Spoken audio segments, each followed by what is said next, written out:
গৌরী সীতানাথ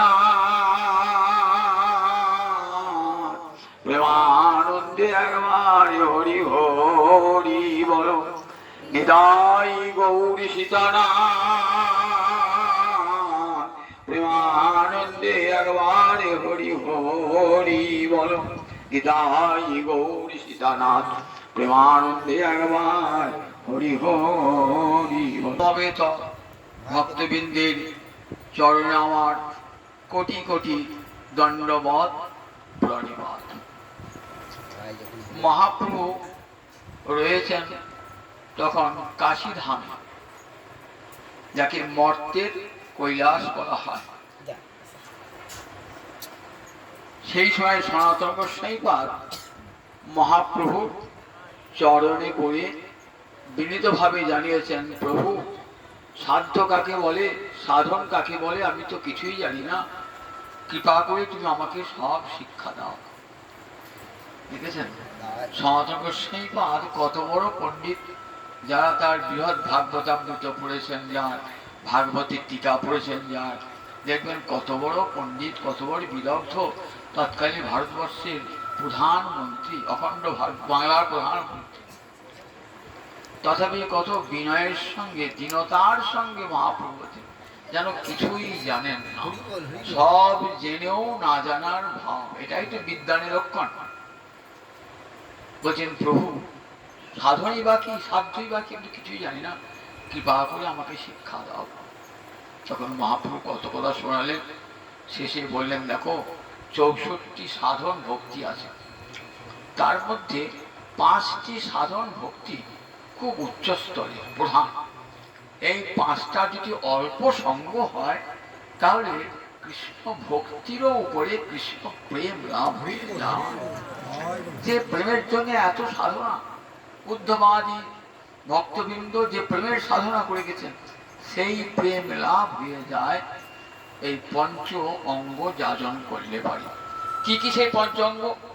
সাধু সঙ্গ, নাম কীর্তন, ভাগবত শ্রবণ, মথুরাবাস শ্রীমূর্তির শ্রদ্ধায় সেবন। সকল সাধন শ্রেষ্ঠ এই পঞ্চ অঙ্গ, কৃষ্ণ প্রেম জন্মায় এই 5-এর অল্প সঙ্গ। কৃষ্ণ প্রেম জন্মায়, ভক্তিরও অনেক উঁচুতে, শুদ্ধা ভক্তি হইতে হয় প্রেমেরও উৎপন্ন। কোথায় গিয়ে প্রেমটা হয় দেখুন, শুদ্ধা ভক্তি। শুদ্ধা ভক্তি কখন হয়? ভক্তি কখনো শুদ্ধ হবে? অন্নাভিলাষিতা শূন্যং জ্ঞান কর্মাদ্য অনাবৃতম আনুকূল্যেন কৃষ্ণানুশীলনম সা ভক্তির উত্তমা মতা। ভক্তি, সাধন ভক্তি যেখানে মেজে ঘষে পরিষ্কার কখন হলো, কখনো উত্তম ভক্তি হলো যখন আর অন্য কোনো অভিলাষ নাই। অন্নাভিলাষিতা শূন্য, একমাত্র গোবিন্দ তোমার সেবা ছাড়া আমার অন্তরে আর অন্য কোনো অভিলাষ নাই। তোমার সেবার জন্য পৃথিবীতে এসেছি, যেন তোমার সেবাটাই করতে পারে প্রভু। বাড়ি ঘর, স্ত্রী পুত্র, সংসার, অর্থ বিত্ত কোনোটাই আমার প্রার্থনীয় নয়।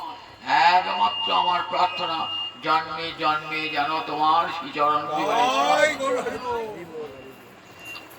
অন্য অভিলাষ নয়। জ্ঞান কর্মের, জ্ঞান কর্ম যোগের আবরণ থাকবে না। জ্ঞান কর্ম যোগের আবরণ থাকলে সেখানে ভক্তি আসে না। যোগীদের ভক্তি আছে, জ্ঞানীদের ভক্তি আছে, যারা যাগযজ্ঞ করে তাদের কৃষ্ণ ভক্তি আছে। তারপরে জ্ঞান যোগ এবং যাগযজ্ঞাদি কর্ম থেকে ভক্তি অনেকটা দূরে। তাই ভক্তি যেন তাদেরকে আবৃত করতে না পারে। জ্ঞান কর্মাদ্য অনাবৃতম, কি হলো এমন করে কৃষ্ণানুশীলন করতে হবে যেন অনুকূল ভাবে কৃষ্ণানুশীলন হয়। অনুকূল ভাবে মানে যা কৃষ্ণের প্রীতিকারক আমি সেটাই করব, যা কৃষ্ণের প্রীতির বিরুদ্ধে সেটা আমি করব না। এটার নাম আনুকূল করা। আনুকূল্য করা তার অনুকূলে যাওয়া, অর্থাৎ তিনি যা গোবিন্দ যা পছন্দ করেন আমি তাই করব। গোবিন্দ যা গোবিন্দ ভক্তির বিরোধী সেটা আমি করব না। এটার আনুকূল্যেন কৃষ্ণানুশীলন। অনুশীলন সকল সময়ে, সকাল থেকে রাত্রি পর্যন্ত নিরন্তর কৃষ্ণ অনুশীলন, এটার নাম হল উত্তম ভক্তি। এই উত্তমা ভক্তি হতেই প্রেমের উৎপন্ন হয়ে যায়। সেই প্রেম লাভ হয় কেমন করে? সাধু সঙ্গ বলে, সাধু সঙ্গ, নাম কীর্তন, ভাগবত শ্রবণ। সাধু সঙ্গ, আপনি যদি একটা রাস্তায় বাড়িতে বসে লোকটা ভালো বটে কিন্তু তাস খেলাচ্ছে বসে বসে, কৃষ্ণ নামের গন্ধ তার মধ্যে নাই, বসে বসে টিভি দেখছি, বসে বসে নিজের রোগের কথা 5 মিনিট শোনাচ্ছি, রাজনীতির কথা বলছি, আপনি যদি তার সঙ্গ করেন তাহলে কৃষ্ণ ভক্তি কোনো জন্মে হবে? কোনো জন্মেই তার কৃষ্ণ ভক্তি হবে না। তাহলে এমন লোকে সঙ্গ করবো যিনি সব সময় কৃষ্ণ গুণ গানে মত্ত, 24টি ঘন্টা যিনি কৃষ্ণানুশীলন করছেন, এমন সাধুর সঙ্গ করব। সাধু মানে কি? সাধু মানে কি পোশাক থাকলেই সাধু হয় না?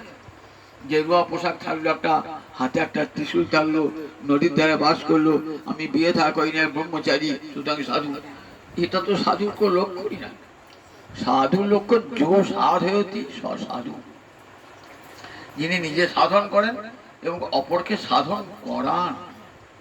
সে গৃহেও থাকতে পারে, জঙ্গলেও থাকতে পারে, গৃহে বা জঙ্গলে থাকে হা গৌরাঙ্গ বলে ডাকে, নরোত্তম মাগে তারও সঙ্গ।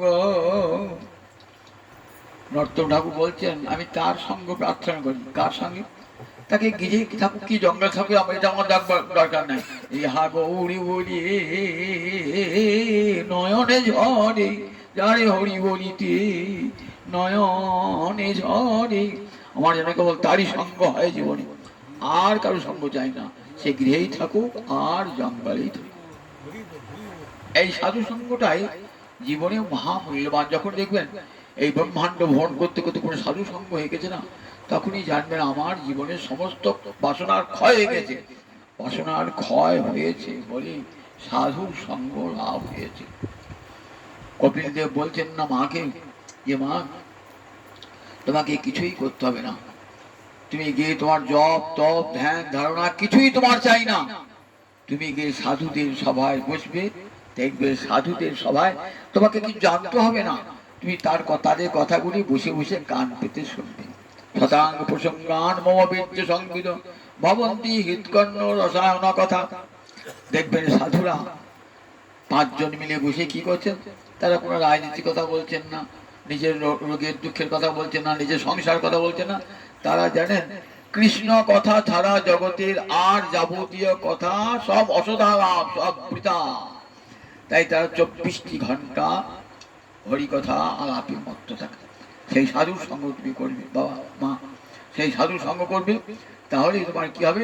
কৃষ্ণ ভক্তি, তা থেকে কৃষ্ণ প্রেম লাভ হয়ে যাবে। এখানে মহাপ্রভু বলেন সাধু সঙ্গ, সাধু সঙ্গ বলেন সাধু সঙ্গে, সাধু সঙ্গ, সাধু সঙ্গ সর্বশাস্ত্রে কয়, যার এক লভ মাত্র সর্বসিদ্ধি হয়। কোন কাল যদি সাধুর সঙ্গ পাওয়া যায়, সেই কৃষ্ণ ভক্ত সাধু, তাহলে জীবনটা ধন্য হয়ে যায়। মনটা বিষয় থেকে দূরে সরে আসে। এখানে উদ্ধবকে ভগবান একটা উপাখ্যান শোনাচ্ছেন। উদ্ধব বলছেন, প্রভু বিষয় আর চিত্ত মন যেন কেমন পরস্পর পরস্পরকে আকর্ষণ করে।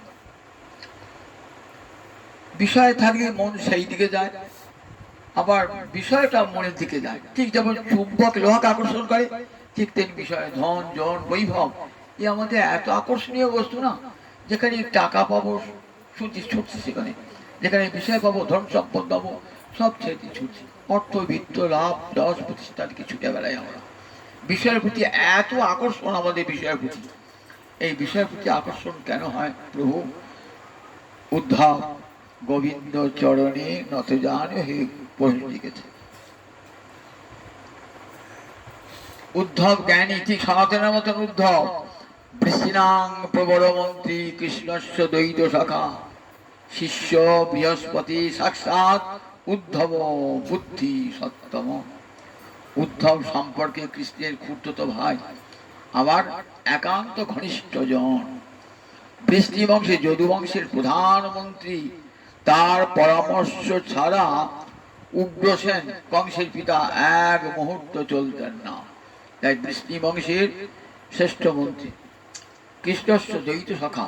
আর তার বড় পরিচয়, কৃষ্ণের প্রাণ পৃষ্ঠ সখা, শিষ্য বৃহস্পতি সাক্ষাৎ, সাক্ষাৎ বৃহস্পতির শিষ্য, উদ্ধব বুদ্ধি সত্য। বৃহস্পতি দেবগুরু, তার কাছে গিয়ে বেদ, এখানে এই জগতের বেদ পড়েন না তিনি, একবারে স্বর্গে গিয়ে দেবগুরু বৃহস্পতির কাছে বেদ বিদ্যা শিখে এখানে নেমে এসেছেন। সেই উদ্ধব জিজ্ঞাসা করছেন ভগবানকে, এত বিষয়ে আকর্ষণ কেন হয় প্রভু? তখনই ভগবান বলছে, দেখো, বিষয়ান ধ্যায়ত চিত্তং বিষয়েষু বিসজ্জতি। বিষয় ধ্যান করলে যদি মনে মনে বিষয় চিন্তা করো না, মনটা বিষয়েই ডুবে যাবে। সারাদিন যদি টাকা পয়সা অর্থের কথা চিন্তা করেন না, মনটাকে তো বিষয়েই যাবে। মন তো বিষয়ের দিকে সতত ভাববান, তাকে যদি বিষয়ের দিকে ছুটলে বিষয়েই যাবে। আর মা মনু শরতশ্চিত্ত মজ্জেব প্রবিলিয়তে, সাধুরা তার বিপরীত পথে চলে। তারা সবসময় কি করেন? মাম অনুস্মরত। অনুস্মরত মানে সর্বক্ষণ স্মরণ। শুধু একদিন একবার ভাগবত আসে খালি তো স্মরণ করো তা না, জীবনের প্রতি পরতে পরতে স্মরণ, তারই নাম হলো অনুস্মরণ। যতক্ষণ শয়ন নিদ্রায়, শয়নে, স্বপনে, জাগরণে সর্বক্ষণ যে স্মরণ, তার নাম অনুস্মরণ। এই মাম অনুস্মরত বলে আমাকে স্মরণ করলে কি হবে? মজ্জে প্রবিলিয়তে, আমাতে চিত্তটা বিলীন হয়ে যায়। তখন শোনাচ্ছেন উদ্ধবকে একটা উপাখ্যান। শ্রীমদ ভাগবতীর উদ্ধব সংবাদে আমরা দেখতে পাই হংসাবতার উপাখ্যান। ভগবানের অনেক অবতারের কথা শুনেছেন তো, ভগবান হংস রূপে অবতীর্ণ হয়েছিলেন একথা সহসা শোনা যায় না। হংস পাখি রূপে অবতীর্ণ হয়েছেন, হংস অবতার ভগবানের। ভগবানের মৎস্য অবতার শুনেছেন, বরাহ অবতার শুনেছেন, কূর্ম অবতার শুনেছেন, কিন্তু হংস অবতারের কথা শ্রীমদ ভাগবতী সেই হংস অবতারের কথা শুনেছেন। ব্রহ্মার 4 পুত্র, সনক, সনাতন, সনন্দন, সনৎকুমার, এরা নারদেরও আগে হয়েছে। এরা মানস পুত্র, কারণ পুত্র মানস, মনে মনে ভেবেছেন আর পুত্র হয়েছে, মনে মনে ভেবেছেন। তাই এদিকে বলে ব্রহ্মার মানস পুত্র, এরা আদি গুরু এবং বৈষ্ণব ধর্মের আদি প্রবর্তক। এই 4 জন, সনক, সনাতন, সনন্দন, সনৎকুমার, এরা জগতের আদি গুরু। এদের পিতা তো ব্রহ্মা। ব্রহ্মাকে বলছেন যে পিতা, আমাদের মনে একটা সংশয় জাগে, চিত্ত বিষয়ের দিকে ধাবিত হয়, আবার বিষয় ও চিত্তের দিকে ধাবিত হয়। যেন লোহা আর চুম্বকের যেমন সম্পর্ক, বিষয়ের সঙ্গে চিত্তের সেই রকম সম্পর্ক। কি করে যারা মুমুক্ষু ব্যক্তি, যারা মুক্তি পেতে যান, কি করে চিত্তকে বিষয় থেকে সরিয়ে আনবেন? শত চেষ্টা করতো বিষয় থেকে মনকে সরাতে পারি না। 1 ঘন্টা ভাগবত শুনলাম, মনটা পড়ে থাকলো ভগবানকে। তার বাড়ি থেকে আবার যে সেই কিছু এই পানা পুকুরের পানা সরানোর মতো ঠাকুর রামকে বলতেন না, স্নান করতে গেলাম, পুকুরে 1 গাদা পানা জমে আছে, পানাটা সরিয়ে স্নান করলাম, উঠে এলাম, আবার যেমন গা তেমনি পানা ভর্তি, যেমন গা তেমনি পানা ভর্তি। আমাদের বিষয় থেকে সরিয়ে একবার ভাগবত শুনতে এলাম, আবার যেন পানা পুকুরে পানা ঢুকে গেছে, আবার যেমন গা তেমনি সংসারে চিনতে শিখেছে। এখান থেকে তো আমাদের মুক্তি নাই। কি করে পানাগুলোকে একবারে সরানো যায়, বিষয় চিন্তা করে কেমন করে সরানো যায়? জিজ্ঞাসা করেছেন ব্রহ্মাকে, নিজের পিতা কাকে জিজ্ঞাসা করবেন? ব্রহ্মা তো পরম কৃষ্ণ ভক্ত, গোবিন্দের নাভি কমল থেকে ব্রহ্মার জন্ম, নাভি কমল থেকে ব্রহ্মার পুত্র শিষ্য। প্রথম 18 অক্ষরের মন্ত্র গোবিন্দ কাকে দিলেন? কাম বীজ কাম গায়ত্রী কাকে দিলেন? প্রথম এই ব্রহ্মাকে দিয়েছেন 18 অক্ষর মন্ত্র। সেই জন্য 18 অক্ষর মন্ত্র সিদ্ধ মন্ত্র। এই মন্ত্র ভগবান নিজে দিয়েছেন কাকে? ব্রহ্মাকে। সেই ব্রহ্মা ভগবানের পরম আদরে। তাই কাকে জিজ্ঞেস করলেন? তাকে ভার দিয়েছেন সৃষ্টিকার্যে, তিনি সৃষ্টি করছেন, কর্মে তার মন আসক্ত। ভগবান কাছে চেয়ে নিয়েছিলেন ব্রহ্মা যে আমি তো সৃষ্টিকার্যে থাকবো, শুধু আমি তো রজগুণের অধিপতি, সুতরাং আমার মন যেন মায়াসক্ত না হয়। কারণ ছুরি কাঁচি নিয়ে কাজ করতে গেলে কিভাবে হাতটা কাটবে, তো আমি সৃষ্টিকার্য করতে গেলে নিশ্চয়ই মায়ার প্রতি একটু আসক্তি আসবে। তো আপনি আমাকে আশীর্বাদ করুন, আমার যেন কোনোদিন মায়ার প্রতি আসক্তি না জন্মায়। ভগবান আশীর্বাদ করেছিলেন, সৃষ্টিকার্য করলেও সৃষ্ট বিষয়ে তোমার কোনো আকর্ষণ থাকবে না। সেই ব্রহ্মাকে জিজ্ঞাসা করেছেন, ব্রহ্মা তখন সৃষ্টিকার্যে ব্যস্ত, উত্তরটা ঠিক দিতে পারলেন না। ব্রহ্মা মনে মনে কি করছেন, জগৎ পিতা নিজের পিতা ব্রহ্মা গোবিন্দকে ডাকছেন, গোবিন্দ আমার ছেলেরা আমাকে একটা প্রশ্ন করেছে যে বিষয় আর চিত্ত পরস্পর পরস্পরকে আকর্ষণ করে, কি করে চিত্তকে, যারা মুমুক্ষু ব্যক্তি মুক্তি পেতে ইচ্ছুক, কি করে তার চিত্তকে বিষয় থেকে সরিয়ে আনে, কি করে মুক্তি পায়? এই উত্তরটা আমি দিতে পারলাম না, তুমি উত্তরটা দাও।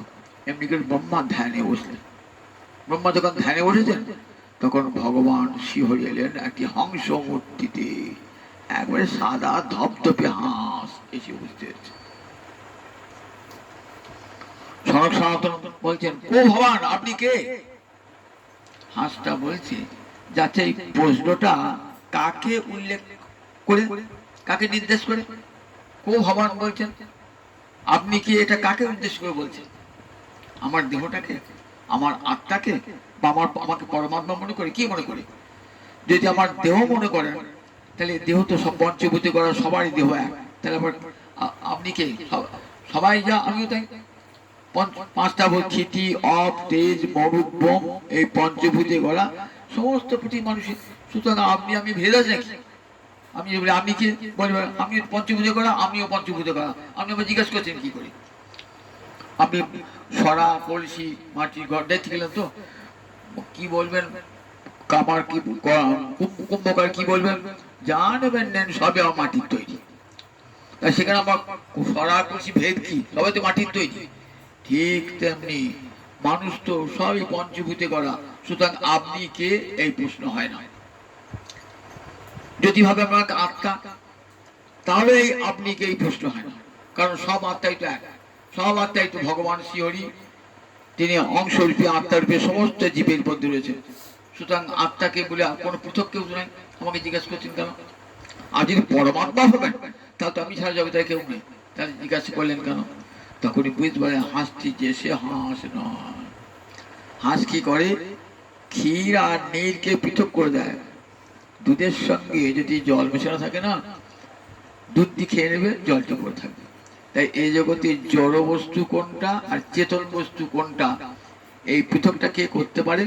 এই পৃথকটা করতে পারে একমাত্র হংস অবতার। তাই ভগবান হংস রূপে এলেন, বলেন দেখো এটা স্বাভাবিক আকর্ষণ। যেদিন মানুষ পৃথিবীতে এসেছে না, বিষয় চিন্তা নিয়ে এসেছে, আবার তাই জন্ম থেকেই তার বিষয়ের চিন্তা। এই বিষয় চিন্তা থেকে মনটা ঘুরিয়ে আনতে গেলে কি করতে হবে? বলেন দেখো তোমার ঘরে একটা মধু পড়ে থাকে, তোমার ঘরে একটা মুড়ি পড়ে আসতো, দেখো একটা পিঁপড়েকে এই বারবার মুড়িটাই খাচ্ছে, আপনি ছাড়িয়ে দিচ্ছেন, আবার দেখছেন পিঁপড়েটা খান পরে ওই মুড়িটা খাচ্ছে, আবার ছাড়ালেন, আবার পিঁপড়েটা গেল, আবার ছাড়লেন, আবার গেল। তাহলে কি করে পিঁপড়েটাকে মুচকি ছাড়ানো যায়? বলে ওই মুড়িটার পাশে একটু মধু ফেলে দেখবেন, মধু খেলে আর ওই মুড়ির দিকে তাকাবে না, সে মধুটা খেয়েই যাবে, মধুটা খেয়ে যাবে। তাহলে একদিকে বিষয় চিন্তা যেন জীব ছুটছে, তো তার পাশে যদি গোবিন্দ পাদ পদ্মের মধু দেওয়া থাকে, তাহলে দেখবেন জীব ওই গোবিন্দ পাদ পদ্ম মধু আস্বাদন করে আর যাবেন না, আর বিষয়ের কথা চিন্তা করবেন না। তারপরে এই যে গোবিন্দ পাদ পদ্মের চিন্তাটা কখন আসবে, কখন এই মধুটা কার কাছে পাবে? বললেন তার জন্য সাধু সঙ্গের প্রয়োজন। সাধু সঙ্গে, সাধুদের কাছে থাকতে থাকতে কি হয়, আমরা উপনিষদে দেখতে পাই, সেখানে ঋষি বলছেন যে দেখো জীবের আকর্ষণ স্বাভাবিকভাবেই বিষয়ের প্রতি। কেন? পরাঞ্চি খানি ব্যতীত আমাদের সমস্ত ইন্দ্রিয় বিষয়ের দিকে, ভগবানের দিকে নয়, সমস্ত বিষয় ওই ভোগের দিকে। জগতের যত ঐশ্বর্য, স্ত্রী পুত্র কাবিনী কাঞ্চনে আমাদের প্রবল লোভ, প্রবল আকর্ষণ, মনটা সেই দিকে ছুটিয়ে চলে যায়। কেন? খানি মানে ইন্দ্রিয়, আমাদের সমস্ত ইন্দ্রিয় কোন দিকে? পরাঙ্মুখ, ঈশ্বরে বিমুখ। তারপরে চলে যায়। মুখটাকে তো ঘোরাতে হবে, মুখটাকে ঘোরাবার জন্যই তো সাধনা। আমার মুখটা বিষয়ের দিকে রয়েছে সব সময়তে, সেই মুখটা ঘোরাবে কে? সাধু গুরু বৈষ্ণব এই তিনের স্মরণ হয় বাঞ্ছিত পূরণ। সাধু গুরু বৈষ্ণবের স্মরণ করলে কি হয়, এই বাঞ্ছিত পূরণ হয়ে মুখটা ধীরে ধীরে ধীরে ধীরে আসবে। বললেন দাস উপর্ণা সজুজা সখায়া সমানং বৃক্ষং পরিশস্য জাতি তয়োরন্য পিপ্পলং সাধুবত্তি অনস্নন অন্য অভিচাকশীতি সমানে বৃক্ষে পুরুষ নিমগ্ন অনিশয়া শোচতি মুজ্যমান জুষ্টং যদা পশ্যতি অন্যমীশং অশ্য মহিমানম ইতি বীত শোকা। বেদের ঋষি বলছেন, দেখো বলছেন একই দেহ বৃক্ষে জীব রয়েছে, শিব রয়েছে, একই দেহ, পরমাত্মা এবং আত্মা তো একই রয়েছে। এই যে এটাকে বলে সহস্রার, এই সহস্রারে পরমাত্মা রয়েছে, সহস্রারে ষটচক্র আছে, তান্ত্রিকেরা ষটচক্রের কথা বলেন, যোগীরা বলেন এখানে সহস্রারে, এখানে পরমাত্মা রয়েছে। আবার পুণ্ডরীকে জীবাত্মার অংশ রয়েছে, কিন্তু এমন ভাবে আছেন না, দুটো পাখি বলছেন নাকি, এই পরমাত্মা আর এই জীবাত্মা দুটো হলো পাখি, দাস উপর্ণা সজুজা, দুজনাই চেতন পদার্থ, কিন্তু কেমন করে আছেন দুজনা তা বললেন। একজনের দিকে মুখ ফিরিয়ে আছে, জীবাত্মা পিছনে আছে ভগবান, সামনে আছেন বিষয়, জগতের বিষয়, সামনে আছে বিষয় আর পিছনে ভগবান। ওই মুখটা যদি পিছন দিকে আনা যায় তারই নাম তো সাধনা। অনিশয়া শোচতি, সে ভাবছে আমি যদি মর্তের জীব, সে জরা ব্যাধি দুঃখ পাচ্ছে আর কষ্ট পাচ্ছে, আমি বলে জ্বরে আক্রান্ত, আমি এই বুড়ো হয়ে গেলাম, আমি এবার মরে যাবো, আমি সংসার ভোগ করতে পারবো না, ইত্যাদি ভাবনা তার চিত্তে আসে। বলে দেখো জীব, তুমি তো অমৃতের সন্তান, তুমি মৃত্যুর ভয়ে কাঁপছো কেন? তুমি তো অমৃতের সন্তান, তোমার তো মৃত্যু নাই, তোমার জরা নাই, ব্যাধি নাই, মৃত্যু নাই। তুমি মায়ার জগতে এসেছো, তাই তোমার এত ভয়, তাই তোমার এত জরা ব্যাধি মৃত্যুর জন্য ভয়। একবার মুখটা ঘোরাও, দেখবে অশ্ব মহিমানং পৃথিবীতে শোক। তখন দেখবে গোবিন্দের দিকে মুখটা ঘোরাও, মুখটা ঘোরা দেখবে আমার জরা নাই, আমার ব্যাধি নাই, আমার মৃত্যু নাই। ভগবত সাক্ষাৎকার হলে জীবের সব ভয় দূরীভূত হয়ে যায়। তখন জানে জীব আমি অমৃতের সন্তান, দুষ্টঙ্গে যদা পশ্যতি অন্যমীশং। এই জন্যই সাধনা করা হয়, যাতে এই সাধনাটা শেখাবেন কে না, গুরুদেব কৃপা করে দীক্ষা দান করে সাধন শিখে দেন, কেমন করে মুখটাকে তুমি ভগবানের দিকে ঘুরিয়ে আনবে। এরই জন্য সাধু গুরুর আশ্রয় জীব গ্রহণ করে, কেমন করে মনটা ভগবানের দিকে ঘুরে আসবে। ভাগ্যবান জীব এই ব্রহ্মাণ্ড 84 লক্ষ জনই ভ্রমণ করতে করতে করতে করতে করতে করতে যখন গুরুচরণ প্রাপ্ত হয়ে যায়, তখন তার মুখটা ভগবানের দিকে ঘুরে যায়। গুরুদেব কৃপা করে, সাধু এসে কৃপা করবেন, কোন দিকে যাচ্ছিস? বিষয়ের দিকে। সতত দুঃখ পাবি, সতত দুঃখ পাবি। দেখ সমস্ত দুঃখের অবসান ঘটবে কখন জানিস? জং প্রাপ্য, যাকে পেলে পারে জগতের আর কোন সুখকে সুখ বলে মনে হবে না, মনে হবে সব পেয়েছি আয়। এমনি করে গুরুদেব কানে মন্ত্র দিয়ে জীবের মুখটাকে ভগবানের দিকে ঘুরিয়ে দেন, এই নাম সাধনা। কিন্তু আমরা ভজন করতে আরম্ভ করি তো সংসার পিছু টান, কিছুতেই সংসার ছাড়তে চায় না। এই সংসার পেরিয়ে যাওয়া সোজা কথা। একটা গল্প শোনাই। কলকাতার পাত্র আর শান্তিপুরের পাত্র, তা কলকাতায় তারা ভাবছে, বরযাত্রীরা বলছে আমরা সব নৌকো করে যাবো। কলকাতায় গঙ্গায় সব নৌকোয় চেপেছে, রাত 12টায় লগ্ন, তাহলে চল সন্ধ্যে বেলা সব আমরা নৌকায় চাপবো, ঠিক গুছিয়ে যাবো। তারপরে নৌকায় চেপেছে, অনেক সব গল্প গুজব হতে হতে সব খাটা ঘুমিয়ে পড়েছে, অনেক রাত হয়ে গেছে, সব ঘুমিয়ে পড়ে। মাঝি কত দূর এলো? মাঝি বলছে নৌকা যে ঘাটে মারা ছিল সেই ঘাটেই আছে। কেন গো? আমি নোংর তুলি নাই, যাবো কাঁদতে আছে। আমাদের ভদ্র সাধু কেমন জানেন তো, নোংর তুলি নাই, নোংর তুলি নাই, ওই যাচ্ছি কি সেই ঘাটি, সেই ঘাটি আছে, সংসারের ঘাটি বাঁধা আছে, গোবিন্দের দিকে যাচ্ছে আর আমাদের নাই। ঠিক এমন নোংর বাঁধাচ্ছে না, সংসার নোংর, পত্নীর নোংর, পুত্র নোংর, নাতি নোংর, পুতি নোংর, এরকম বেঁধে রেখে দিয়েছে। যাবে কোথায় তুমি? নোংর বাঁধাচ্ছে, নোংরটা তো খুলতে পারছি না কোনো মতেই। তাহলে কত সাধনা করলে এই নোংরটা তোলায় বলো কি? সংসার নোংরটা কত সাধনার দরকার, কত সাধনা করলে। দেখো রূপ সনাতন নোংর তুলে ফেলেছে, তারা তুলে ফেলে নোংর তুলে তারা ছুটছেন গোবিন্দের দিকে, তাদের আর পিছন ফিরে তাকান নাই। রাজর্ষি ভরত আর পিছন ফিরে তাকালেন না, বলেন সংসার নোংর যতদিন থাকবে না ততদিন মনটা গোবিন্দের দিকে ছুটবে না। সব তুচ্ছ করে সুদুস্তজ আর সুদান সুহিতার্যং হিরিস্পৃশ জহ যুবই বা মালবাদ উত্তম শ্লোকাল আলস। সুদুস্তজ আর সুদান বললেন যে পত্নীকে পুত্রকে ত্যাগ করা যায় না, এত আকর্ষণ, এক মুহূর্তে পরিত্যাগ করলেন। বলাটা যত সহজ, করাটা তত সহজ। তাহলে কখন এটা সহজ হয় বলুন দেখি? ভক্তি অঙ্গ যাজন করতে করতে যখন সব মিথ্যা বলে মনে হয়। সোজা কথা, যতক্ষণ বাসনার ক্ষয়, বিষয় ভোগ বলি কি হবে? বাসনা সৃষ্টি হবে, আবার সংসার হবে। তাহলে ভুক্ত বিষয় ভোগ করছি, আবার বাসনা তৈরি হচ্ছে। তাই নটটা কি প্রার্থনা, দেখুন কি বলছে, বিষয় ছাড়িয়া কবে শুদ্ধ হবে মন, কবে হামহের বসে মধুর বৃন্দাবন। বিষয় ছাড়িয়া কবে শুদ্ধ হবে মন। বিষয় যতক্ষণ অন্তরে আছে ততক্ষণ মনের শুদ্ধি হবে না, এই পানা পুকুরের পানার মতো। যতক্ষণ হৃদয়ে বিষয় চিন্তা ততক্ষণ পর্যন্ত মনের মলিনতা কাটবে না। এই জগতে বিষয় ভোগ করলেন, তৃপ্তি হলো না, বাড়ি হলো না, ঘর হলো না, বর হলো না, কত চিন্তা করে প্রাণটা ত্যাগ করলেন। আবার পরজন্মে, এই যে বাসনা সেই গেল না, আবার পরজন্মে আসতে হলো ভোগ করবার জন্য। আবার সেই জন্মে একটা সাত পূর্ণ হলো না, আবার পরজন্মে আসতে হলো। এমনি করে যতদিন বাসনার ক্ষয় না হচ্ছে ততদিন পর্যন্ত এই আশা আর যাওয়া, এর শেষ নাই।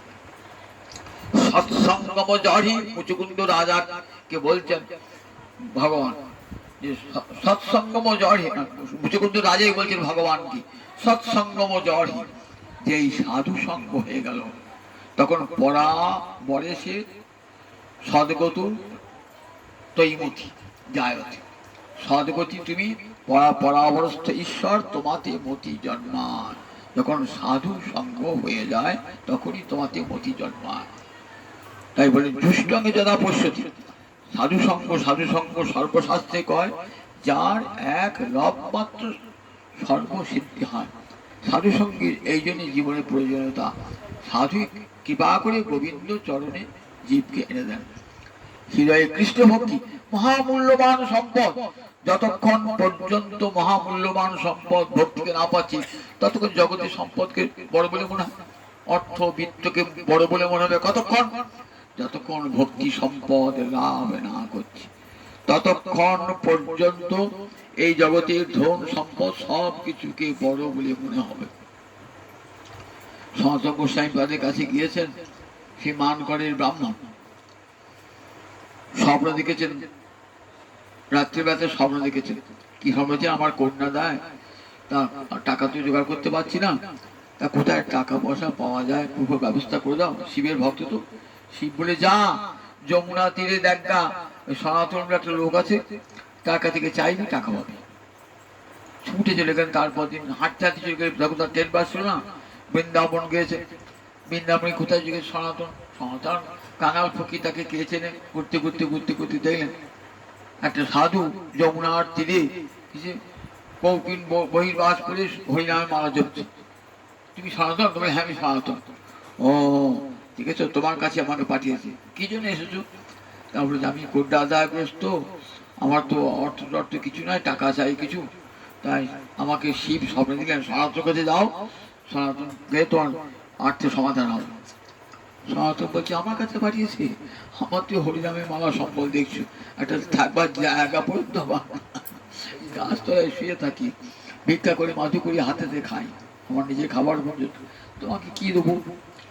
সত্যি তো, সাধুটার গাটা ঘর নাই, গাছতলায় শুয়ে থাকে, ভিক্ষার কোনো পাত্র নাই, হাতে যা পায় তাই খায়, কোনদিন খেতে পায় কোনদিন খেতে পায় না। আর সে আমাকে টাকা দেবে কি করে? ও তো হরিনামে বাঙালি সর্বস্ব। চলে আসে, স্বপ্নটা ভুল দেখলাম নাকি? চলে আসে, কিছুটা আসার পর বলেছে, ও ব্রাহ্মণ শোনো শোনো শোনো, ওই দেখো ওই গাছ তোলাতে না আমি একটা পাথর পেয়েছিলাম, রেখে দিয়েছি, এই তোমার কাজে লাগিয়ে নিয়ে দাও। মাটি খুঁড়িয়ে দেখছি একটা স্পর্শমণি। স্পর্শমণি মানে এখন দেখা যায় না, তখন স্পর্শমণি দেখা যেত, যা ছোঁয়াবেন সেটাই সোনা হয়ে যাবে। আমরা বাড়িতে দেয়াল যদি ঠিকই দেয় না, গোটা বাড়িতে সোনার বাড়ি হয়ে যাবে। দেয়াল যদি আপনি ঠিকই দেন স্পর্শমণি, সেই স্পর্শমণিটা সনাতন পেয়েছিলেন, ওই গাছতলাতে রেখে দিয়েছে। ব্রাহ্মণ চ্যানেল কিন্তু স্পর্শমণি, ভাবছেন এমন স্পর্শমণি পেয়েও ও গাছতলায় পুঁতে রেখে দিয়েছে। থাকবার জায়গা নাই, ঘর নাই, বাড়ি নাই, খেতে পায় না, হচ্ছে এত বড় ধনের মালিক হয়েও পুঁতে রেখে দিয়েছে। হাতে নিয়েছিল বটে, নিতে গিয়ে ইতস্তত করছে, বারবার দেখছে, মনের পরিবর্তন হয়ে গেল। সাধু কি পাবে গেছেন, কি সাধু সঙ্গ হয়েছে, সনাতনের চরণ স্পর্শ করেছেন তো সাধু সঙ্গ লাভ হয়ে গেছে। মনের কেমন পরিবর্তন দেখুন, বিষয় চিন্তা করতে করতে দেখুন আজ কেমন মনের পরিবর্তন। সাধুর চরণের ধুলি মাথায় মেখেছে, জীবনে কেমন বৈপ্লবিক পরিবর্তন নিয়ে গেলেন। ঠাকুর তুমি এত বড় সম্পদটাকে গাছতলায় পুঁতে রেখে দিয়েছো, তাহলে নিশ্চয়ই এর চেয়ে অনেক ধন পেয়েছ, এর চেয়ে অনেক ধন পেয়েছ, নইলে এটাকে তুচ্ছ করে ফেলেছিল। যে 5 কোটি টাকার মালিক, সে 5টা টাকা ছুঁয়ে ফেলবে, তাকে যদি 5 টাকা দেবো আমার দরকার নেই। 5 কোটি টাকার মালিক 5 টাকা নিয়ে কি করবে? তাই তুমি পরসময়টা ফেলে দিয়েছো, এত বড় দামি, তাহলে নিশ্চয়ই তুমি এর চেয়ে অনেক বেশি ধনের মালিক। কাঁদতে কাঁদতে বলছে, যে ধনী হইয়া ধনী মনিরে মানো না মানি, মাগি আমি তাহারও খানি। আচ্ছা তুমি যে ধরে ধরিয়াছ না, যে ধরে ধনী মণিকে বলতো মণি বলে ভাবছো না, তারই কিছু আমাকে দাও। এত বলি নদী তীরে ফেলিলাম, মণি তীরে কি করলেন, মণিটা নিয়ে যমুনার জলে ফেলে দিল, যমুনার জলে ফেলে দিল। যার মণির দরকার নাই, তুমি যে ধন দিয়েছ আমাকে, ওই ধন তার মাগে আমি নত শিরে তাহারই খানি। আমি নত শিরে ওই তোমার প্রেম ধনের কিঞ্চিত আমি লাভ করতে চাই। তাহলে কৃষ্ণ প্রেমের কাছে দেখেছেন তো এত বড় সম্পদ কৃষ্ণ প্রেম, যে প্রেমেতে স্বয়ং ভগবান পর্যন্ত বিকিয়ে থাকেন ভক্তের কাছে, ভক্তের কাছে বিকিয়ে থাকেন এই প্রেম এত বড় সম্পদ। তাই ভগবান ভক্তি দেন, মুক্তি দেন, প্রেম ভক্তি না দেন রাখেন লুকাইয়া। ভক্ত যদি ভগবানের কাছে প্রার্থনা করে, গোবিন্দ আমাকে ভক্তি দাও, ইন্দ্রপদ দাও, ব্রহ্মপদ দাও, ভগবান সঙ্গে সঙ্গে দিয়ে দেবে। আমাকে মুক্তি দাও, সঙ্গে সঙ্গে দেবে। গোবিন্দ আমাকে প্রেম ভক্তি দাও, দেবেন না। কারণ প্রেম ভক্তি দিলেই ভগবান ভক্তের কাছে ঋণী হয়ে যাবেন, ঋণী হয়ে যাবেন। তা জগতে কেউ ঋণ হতে চায়, সবাই তো ঋণ মুক্ত হতে চায়। কেউ চাই যে আমি কাউকে ঋণী হয়ে দাও, ধার দেনা করে থাকবো, কারো কাছে ধার দেনা করবো না, আমি ঋণ মুক্ত হয়ে থাকবো। ভগবান তাই ভাবছেন যে আমি কারো কাছে ঋণী হব না, আমার যেন ঋণ কোথাও না হয়। কিন্তু ভক্ত এমনই করছে না, আমাকে প্রেম ভক্তি দাও। প্রেম ভক্তি দিলেই কি হবে, আমাকে আপনি কোনো জিনিস দিলেন তো আমি বিনিময়ে দিলাম, আমি ঋণ শোধ করে দিলাম, ঘুরিয়ে আপনাকে টাকা দিলাম, এইভাবে ঋণটা শোধ হয়ে যায়। কিন্তু ভগবানকে যখন প্রেম ভক্তি দিলেন, ভগবান ভাবছেন আমি কি দেবো, আমি যদি কিছু যাই বলবো কি যায় তোমার সেবা দাও, তাতে আবার আমি ঋণী হয়ে গেলাম। ভক্ত তুমি কি নেই বলো, আমি তো কিছু চাই, তোমার সেবাই চাই, তাহলে তোমার সেবা মানে আমার কি সেবা পাওয়ালো, তাতে আমি তো আরো ঋণে জড়িয়ে গেলাম, আরো ঋণে। তাহলে কি করে তার ঋণ শোধ করবো? ভগবান দেখছেন, বলছেন না, কৃষ্ণকে তুলসী জল দেয় যেই জন, তার ঋণ শোধিতে কৃষ্ণ করেন চিন্তন। জল তুলসীর সম নাহি অন্য ধন, তারই আত্মা বেচি করে ঋণের শোধন। কিছুই চায় না, ভগবান ভক্তি বস সব কিছু। সামান্য একটু গঙ্গার জল আর এক পাতা তুলসী কৃষ্ণায়ন যদি গোবিন্দ চরণে দেয়, গোবিন্দ বলছেন আমি তার কাছে ঋণী হয়ে থাকি। আচ্ছা ঋণী হয়ে থাকবে, তোমার বৈকুণ্ঠ অনন্ত সম্পদ দিয়ে দাও না তাকে, এক মন সোনা দিয়ে দাও না, তাহলে তো হয়তো ঋণ সরে যাবে। একটা 30 পাতার কত দাম, তার বিনিময়ে 1 মন সোনা দিয়ে দাও। বলে না না, জল তুলসীর সম নাহি অন্য ধন, তারই আত্মা বেচি করে ঋণের শোধন। ওই 5 মণ সোনা দিলেও কিন্তু ওই তুলসী পাতার সমান হবে না। নিজে আত্মাকে বিক্রয় করে, নিজে আত্মা বেচি করে ঋণের শোধন, তাকে নিজেকে বিক্রয় করে দেন তার কাছে। দেখেছেন তো এই কৃষ্ণ প্রেম কেমন বস্তু। একটা গল্প শোনাই।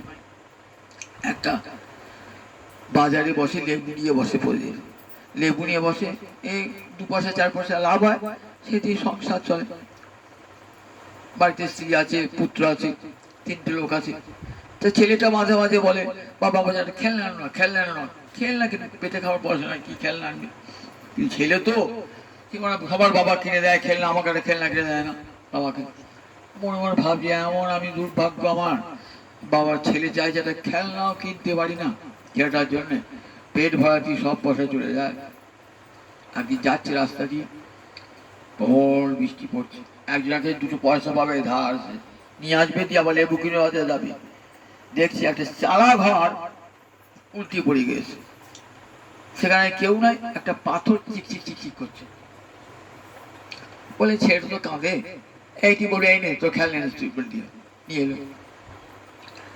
নিয়ে এসে তাকে 2টো পয়সা আদায় করে নিয়ে এসে ছেলে এই নে তো যা খেলনা এনেছি, পাথর এনেছি। ছেলে সে খেলনাটা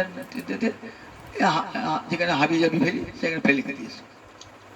একদিন একটা জহুরি স্বর্ণকার ঢুকেছে বাড়িতে। বাড়িতে ঢুকে তার তো লক্ষ্য, জহুরি তো জহর চেনে, তার লক্ষ্য ওই পাথরটার দিকে। দেখছি হ্যাঁ রে, তোর তো চালা ঘর, একটা বসবার জায়গা বসতে আমি ডাইন ডাইন রয়েছি, আমাকে আগে ডাইন ডাইন জল খেতে দিচ্ছে, যেহেতু দাঁড়াবো তোর জায়গা নাই, আর তোর ঘরে একটা এত বড় সম্পদ মনে মনে ভাবছে। কি বলছেন তো, ও তো চেনে না বর্ষমণি কি বলছেন, পাথরটা নিয়ে হতো। এই নেন বাবু, এ কোথা পেলি পাথরটা? তা বলে আমি যাচ্ছিলাম আপনার কাছে লেবুর পয়সা আদায় করতে, প্রতিদিন একটি ঘর চালা উঠে গেছে, পাথরটা চিচি করছে, নিয়ে এলাম, ছেলেটাকে দিলাম, ছেলেটাকে ফেলে দিয়ে চল। পাথরটার কত মূল্য বোঝাতে হবে লোকটাকে। নিয়ে গেলেন পাথরটা, নিয়ে গিয়ে একটা বেগুন বেগুন বিচ্ছে একটা এক ঝাঁকা, তাকে দেখে শিখে চিনতে পেরেছে, দিয়ে বলছে এই এটা নিয়ে কত বেগুন নিবি? বেগুন বাবু 1 ঝাঁকা সব দিয়ে দেবো। বাবা 1 ঝাঁকা বেগুন দিবি? লোকটা ভাবছে আমি না, আমি বেগুন শেষ করে পচা বেগুন কি জানি ফেলে দেয়, কোনোদিন বেগুন কিনতে পাই না, ফেলে দিয়েছি 8খানা কাটা বেগুন, সেই কেটে খায়। চলো আলু বিচ্ছাই না, আচ্ছা এটি নিয়ে কত আলু দেবে? সেগুলো 5 বস্তা আলু দেবো। ওরে বাবা, আমি 250-500 আলু নিয়ে 5 বস্তা নাই না। দাঁড়া, চালের দোকানে গিয়েছে, চালের দোকান থেকে বলছে এটা কত দাম? আমার আরো যতগুলো চালের বস্তা সব দিয়ে দেবো। কি নাও, আমার বউনি চলে যাবে, চালের বস্তা নাও। এই লোকটা আছে বড় একজন মহাজন তার কাছে গিয়েছে, সুদ খাটা টাকা ওটা, এটি নিয়ে কত দেবে? তা বলে 1 কোটি টাকা দেবো। 1 কোটি টাকা দিয়ে দাও 1 কোটি টাকা। চল, দেশের রাজার কাছে গেলেন, রাজাকে বলছে এটা দিলে কত দেবেন? তা বলছে এটা দিলে এত মূল্য আমি দিতে পারবো, এর বিনিময়ে আমার রাজ্যটা যদি দিই, আমি যদি রানীকে দিই, পুত্রকে দিই, আমাকে দিই, তবুও এই ঋণ শোধ করতে পারবো না। অবাক হয়ে গেছে, এই পাথরটার এত দাম, কোহিনূর মণি তার এত দাম। বাবারে, রাজা বলছে আমার গোটা রাজ্য দিয়ে দেবো, আমি আমার রাজপুত্র আমার পত্নী সব তার কাছে চিরকালের জন্য গোলাম হয়ে থাকবো, এটা পেলে পারে। আর ভগবানের কাছে যখন গেলেন না, তখন ভগবান বলছেন দেখো এই যে প্রেম ভক্তির জন্য আমি গোটা রাজ্য, আমার সমস্ত বিশ্বকে তোমাকে দিয়ে দেবো, তোমার কাছে ঋণী হয়ে থাকবো, বিশ্বের সম্রাট। তাহলে দেখুন এই ভক্তির প্রেমের কত মূল্য, প্রেম মহামণি, এই যে প্রেম পরশমণি, তার কত মহামূল্য মূল্য। ভক্তি কি জেনেছে? এই ভক্তি মহারানী কি আনা সোজা কথা বললেন, ব্রহ্মাণ্ড ভবিতে ভবিতে কোন ভাগ্যবান জীব গুরু কৃষ্ণ প্রসাদে পাহায় ভক্তিলতা বীজ। কৃপা করে ভক্তি, এই কৃষ্ণ ভক্তি দান লাভ করেন। এই সিদ্ধ এই কৃষ্ণ ভক্তি হতে কি লাভ হয়? প্রেমের লাভ হয়। সেই প্রেম লাভ হলে জীব ধন্য হয়ে যায়, স্বয়ং ভগবানকে পর্যন্ত বশীভূত করে। ভক্তি বশ সব কোথায় দেখাতে পারবেন যে ভগবান কোন জ্ঞানীর বশীভূত? যোগীর বশীভূত, যাজ্ঞিক ব্রাহ্মণের বশীভূত কোথাও দেখাতে পারবেন না। কিন্তু ভগবান ভক্তের বশীভূত, ভক্তি বশ সপুরুষ। ভগবান শ্রীহরিকে একমাত্র ভক্তই ভক্তি দ্বারা বশীভূত করেছে। দুর্বাসার এত তপস্যার শক্তি, সেই তপস্যার শক্তি হার মেনে গেল মহারাজ অম্বরীশের কৃষ্ণ প্রেমের কাছে। হার মেনে গেলেন যে আমার এত তেজ যে দুর্বাসার চোখ ঠিকরে আগুন বেরিয়ে আসত, যদি যার প্রতি ক্রুদ্ধ হতেন না, আগুন তাকে পুড়িয়ে ছাই করে দিত, নিজের বউকে পুড়িয়ে ছাই করে দিয়েছে। দুর্বাসা যখন বিয়ে হয় না, অভিমনি কন্যার সঙ্গে বিয়ে হয়, তা বললেন খুব ক্রোধিত। তো শ্বশুর বলছেন, বাবা আমাকে বলছে, বাবা আমার মেয়েটা একটু মুখ খারাপ, বেশি বেশি কথা বলে, তা একটু মানে শুনে নিও। একদম বেশ 100টা অপরাধ ক্ষমা করবো, তারপর গৌরা কিন্তু বলে যাচ্ছে কি শ্বশুরবাড়ি কি সাধনা তলা দিয়ে বলে যাচ্ছে 100টা বেশি অপরাধ ক্ষমা করবো। ও বাবা, কালকে থেকে নেমেই 3 দিনেই 100 পেয়ে 101 হয়ে গেছে। একবার চোখ থেকে আগুন ঠিকরিয়ে বেরিয়ে মেয়েকে পুড়িয়ে মারি দিয়েছে। বাবা শুনতে পেয়েছে, বাবা শুনতে পেয়ে আমার মেয়েকে পুড়িয়ে মেলে গেল। তা বলে আমি তো বলে আসলাম ছাদনা তলা যেদিন কন্যা সম্প্রদায়ের করে কি বলেছিলাম, আমি তোমার মেয়ের 100টা অপরাধ ক্ষমা করবো। 3 দিনে 101 হয়ে গেছে। এবার তার একবার পুড়িয়ে ছাড় করে আমার কথা রেখে দিয়েছি। তোমার এত অহংকার, সেই অহংকার কৃষ্ণের কাছে, কৃষ্ণ ভক্তের কাছে তোমার অহংকার চূর্ণ হলো। এই মহারাজ অম্বরীশের কাছে অহংকার চূর্ণ হলো, আর মহারাজ যুধিষ্ঠিরের কাছে অহংকার চূর্ণ হয়েছে। দেখুন সেই অহংকার চূর্ণ যখন, তখন দুর্বাসা দেখছেন আমি আমার অভিশাপটাও কাজে লাগলো না, ব্যর্থ হয়ে গেল, উপরন্তু সুদর্শন আমার পশ্চাৎ পশ্চাৎ আসছে। ভগবানের কাছে গিয়েছে, ভগবান বললেন দেখো আমার ভক্তের কাছে অপরাধ করেছো আর আমার কাছে ক্ষমা চাইতে এসছো। রামের কাছে অপরাধ করে শ্যামের কাছে ক্ষমা হয় নাকি? যার কাছে অপরাধ করেছো তার কাছে ক্ষমা চাইতে হবে। তুমি তো ভগবান, তোমার কাছে ক্ষমা চাইলে সবার কাছে ক্ষমা চাইবে? বল না, আমার ভক্তের কাছে ক্ষমা না চাইলে আমি তাকে ক্ষমা করি না। তুমি আমার ভক্তের কাছে গিয়ে ক্ষমা চাও। ভক্তের কাছে ক্ষমা চাইলে এসে দেখেছেন তপস্যার শক্তি পর্যন্ত ধ্বংস হয়ে গেল। প্রেম ভক্তির এত বড় শক্তি যে তপস্যার শক্তিও সেখানে নিষ্প্রভ হয়ে গেল। এসে চরণে ধরেছেন মহারাজ অম্বরীশ। মহারাজ অম্বরীশ কৃষ্ণ ভক্ত, তাদের অহংকার হয় না, ভক্তির শক্তি তারা বিশ্ব সৃষ্টি করতে পারে, এত শক্তি তাদের রয় ফলে ঘটাতে পারে। কিন্তু দেখুন তাদের শক্তি কখনো তারা প্রদর্শন করে না, এত শক্তি, সেই শক্তিতে তারা সব পারেন। তারা কৃষ্ণের সমান গুণ কৃষ্ণ ভক্তিতে সঞ্চারী। যদিও সৃষ্টি স্থিতি করবার ক্ষমতা ভক্তের নাই, কিন্তু সমান শক্তি ধারণ করে ভক্ত, এত শক্তি ভক্তের, কিন্তু তার প্রকাশ নাই।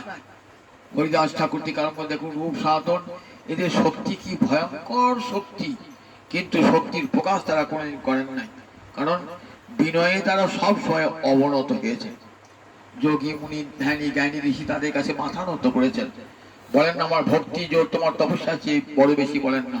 তাই মহারাজ অম্বরীশ অত্যন্ত বিনয়ের সঙ্গে বলেন, ছি ছি আপনি ব্রাহ্মণ, আমি রাজা, আমি তো ক্ষত্রিয়, আপনার চরণে পড়ে থাকবো, আপনি চরণ ধরবেন কেউ না, তুমি কৃপা না করলে ভগবান আমাকে কৃপা করবেন না।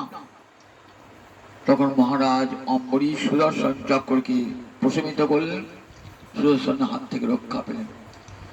ভগবান বলছেন দেখো আমার ভক্তকে কাছে অপরাধ করলে আমিও তাকে ক্ষমা করি না।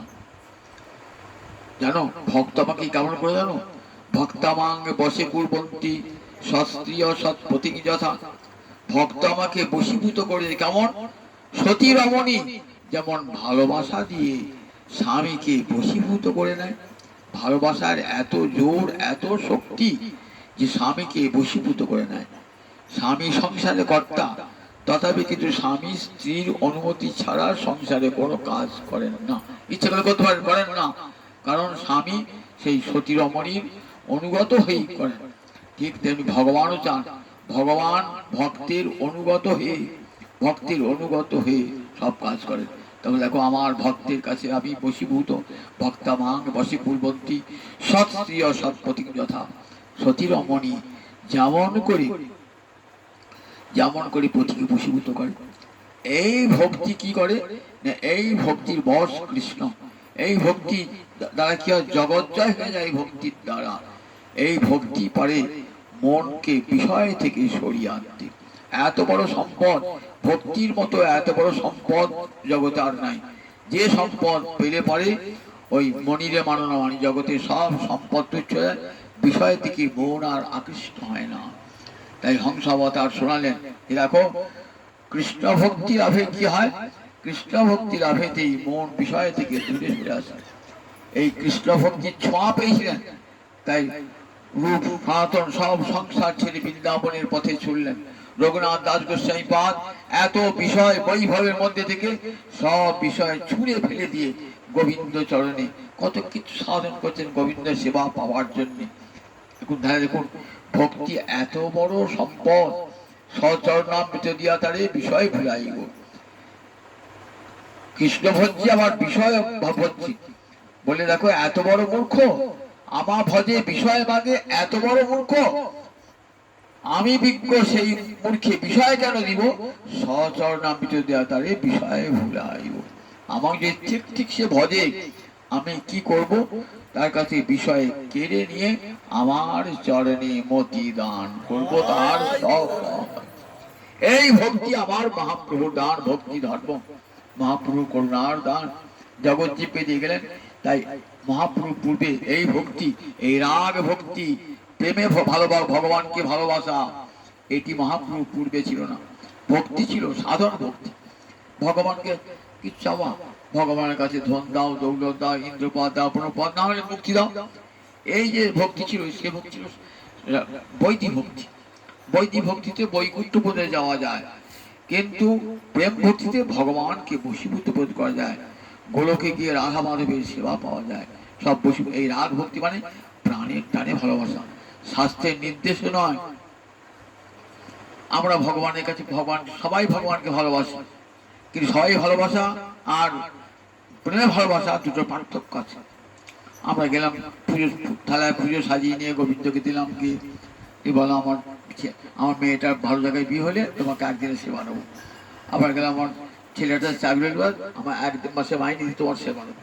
কত বাসনা হৃদয় নেই। এগুলো সব বৈদিক ভক্তি। এতে প্রাণের টান থাকে না, প্রাণের আকর্ষণ থাকে না, প্রাণের টানে ভালোবাসা।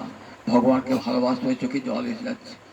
কিছুই চাই না তোমাকে, তোমাকেই চাই প্রভু, তোমাকেই চাই। তোমাকে যে টাকা চাই না, পয়সা চাই না, ধন চাই না, দৌলত চাই না, আমি তো কেবল তোমাকেই চাই। তার সেবা করতে করতে চোখে জল চলে। এটি নাম রাগ ভক্তি। এই রাগ ভক্তি আমার মহাপ্রভু দান করে রাখবে। দুপ্রকার ভক্তি, বৈধি আর রাগ। এই রাগ ভক্তি প্রেমে ভগবানকে ভালোবাসা। যেমন মা ছেলের কাছে কিছু চায়, কিছুই চায় না। ছেলে যদি খেতেও না দেয়, তাহলেও মা বলে আমার ছেলে সুখে থাকো, আমার ছেলে সুখে। মায়ের এমন প্রাণের টান। ঠিক তেমনি ভগবানকে এমনি ভালোবাসা, নিঃস্বার্থ ভালোবাসা। চাই না গোবিন্দ তোমার কাছে কিছু চাই না, আমি তোমাকেই চাই। সারা জীবন যেন তোমার চরণে পড়ে থাকতে পারি। আবার যেন পরজন্মে এমন জন্ম দাও, যে জন্মে তোমার চরণে যেন আমার মনটা পড়ে থাকে। আমার ঠাকুর দাদা গান গাইতেন রাধানী আর রাধা পদ পঙ্কজ ভকত হি আশা দাস মনোহর করত ভরসা। অক্ষ দিতেন, কবে উড়ে গিয়ে বসিবে আমার এই চিত্ত ভ্রমণে, কবে উড়ে গিয়ে বসিবে রাধা পদ পঙ্কজে, কবে উড়ে গিয়ে বসিবে আমার এই চিত্ত ভ্রমণে, কবে উড়ে গিয়ে বসিবে বিষয়কে তো কি মনে ছেড়ে, কবে উড়ে গিয়ে বসিবে। চোখ দিয়ে টস টস টস করে জল করত। আর রাধারানী বলতেন, কবে আমার চিত্ত ভ্রমণ রাধারানী তোমার চরণ কমলে উড়ে গিয়ে বসবে। এই বিষয়কে থেকে বঞ্চিত সমস্ত বিষয় ছাড়িয়া কবে শুদ্ধ হবে মন। যে সংসারে থেকে সংসার বিষানলে দিবানে সিহিয়া জলে জুড়াইতে না কইনু উপায়। এমন দুর্লভ মানব জন্ম পেলাম, কিন্তু হিয়া জোড়নের উপায় করলাম না, ধন জন নিয়ে মাতর হয়ে থাকলাম, যাতে আমার হিয়ার বেশি করে জলে সেই মেরে থাকলাম। সাধুগুরু বৈষ্ণবের কৃপায় যে পাই, তাহলে হৃদয় জুড়ানো গৌরাঙ্গের দুটি পদ, যার ধন সম্পদ সে জানে ভকতি রসসার। গৌরাঙ্গের মধুর লীলা যার কর্ণে প্রবেশিলাম, হৃদয় নির্মল ভেল তার। হৃদয় নির্মল হবে, ওই পানা পুকুরে পানা তুলে সরে যাবে। নিতাই চরণ ধরুন বলেন, নিতাই চরণের ছায়ায় হৃদয়ে জুড়িয়ে যাবে। নিতাই পদ কোমল কোটি চন্দ্র সুশীতল, যে ছায়া হায় জগত জুড়ায়, উনি জুড়াই যায় গো। সংসারের জ্বালা সব জুড়াই যায় গো, নিতাই চরণ কোমলের ছায়ায় জুড়াই যায় গো। নিতাই চরণ কোমলে আশ্রয় সব সংসারে জ্বালা ডুবে যাবে, প্রেম ভক্তি লাভে জীবন ধন্য দেবে। আমার গৌরহরি হৃদয় চাঁদের দান, এই প্রেম ভক্তি, এই এমন যে ধন্য মানব জীবন, এই মানব জন্ম সার্থক হবে যদি গোবিন্দ চরণ কমলে ভক্তি জন্মান। সাধু সঙ্গের দ্বারা ভক্তি জন্মাবে, মন ধীরে ধীরে বিষয় থেকে চলে আসবে গোবিন্দ চরণে। জয় নিতাই, জয় নিতাই। জয় রাধে কৃষ্ণ, জয় জয় রাধে কৃষ্ণ গোবিন্দ, রাধে গোবিন্দ,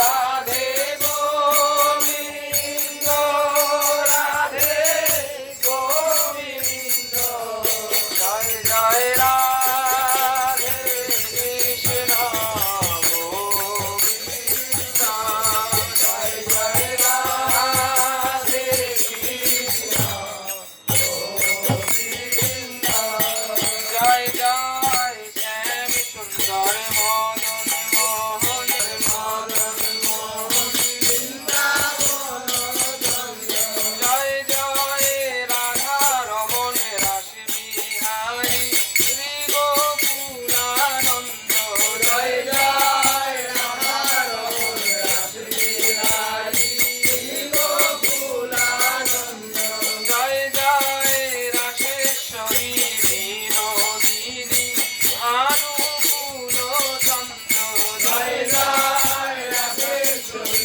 বিনোদিনী ভানুকুল চন্দ্র, জয় জয় ললিতা বিশাখায়াদি যত সখী বৃন্দ, জয় জয় ললিতা বিশাখায়াদি যত সখী বৃন্দ, জয় জয় কাত্যায়নী পৌর্ণমাসী আর বীরা বৃন্দ, জয় জয় কাত্যায়নী পৌর্ণমাসী আর বীরা বৃন্দ, জয় জয় শ্রীরূপ মঞ্জরী রতি মঞ্জরী অনঙ্গ, জয় জয় শ্রীরূপ মঞ্জরী রতি মঞ্জরী অনঙ্গ, জয় জয় কৃপা করি দেহ যুগল চরণার বিন্দ, জয় জয় কৃপা করি দেহ যুগল চরণার বিন্দ, যেন আকুল প্রাণে গাইতে পারি জয় রাধে গোবিন্দ, যেন আকুল প্রাণে গাইতে পারি জয় রাধে গোবিন্দ, জয় রাধে, জয় রাধে, জয় রাধে, জয় রাধে, জয় রাধে, জয় রাধে, জয় রাধে, জয় রাধে। আজকে জানো তো এই বুড়োর গুরু